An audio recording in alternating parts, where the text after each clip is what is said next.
Estamos vivendo atualmente uma pandemia pelo vírus denominado SARS-CoV-2.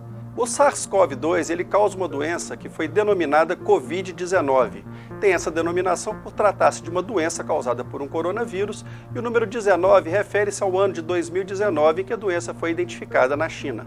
Com a ampla disseminação do SARS-CoV-2 em nosso país, todos os pontos de acesso precisam estar preparados para atender casos suspeitos. Nos diferentes pontos de atenção, deve-se ter um profissional responsável pela triagem e identificação de um potencial caso suspeito, seguindo os critérios indicados pelo Ministério da Saúde.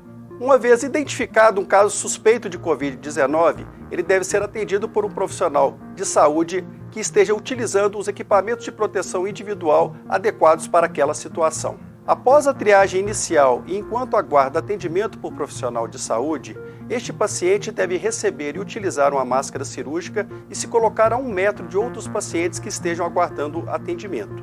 Sempre que possível, mantenha o paciente em uma área separada e limite sua circulação fora da área de isolamento enquanto estiver em avaliação.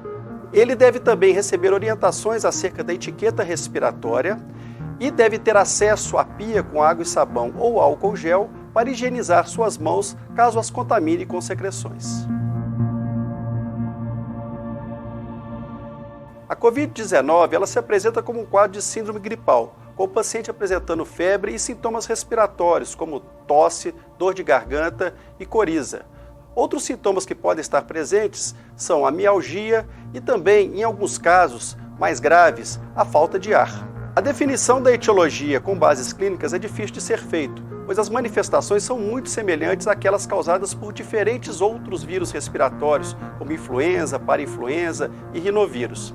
Desta forma, para se ter certeza que o paciente apresenta um quadro causado pelo SARS-CoV-2, ou seja, que ele está com a Covid-19, é necessário um exame específico. O diagnóstico etiológico ele tem importância principalmente para fins epidemiológicos. Para fins de manejo clínico, este diagnóstico ele não é imprescindível, devendo o profissional de saúde realizar o manejo inicial conforme orientação para outros vírus respiratórios. Quando indicado, o diagnóstico etiológico é realizado por meio da técnica de RT-PCR, que é feita em amostra de secreção respiratória de oronasofaringe.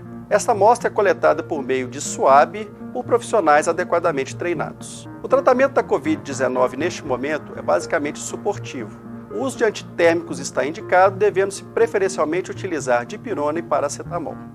Como é difícil o diagnóstico diferencial com influenza, pacientes que preencham critérios para o uso do oseltamivir devem recebê-lo, ou seja, pacientes que têm fatores de risco de complicação respiratória ou que já tenham eventualmente algum sinal de gravidade.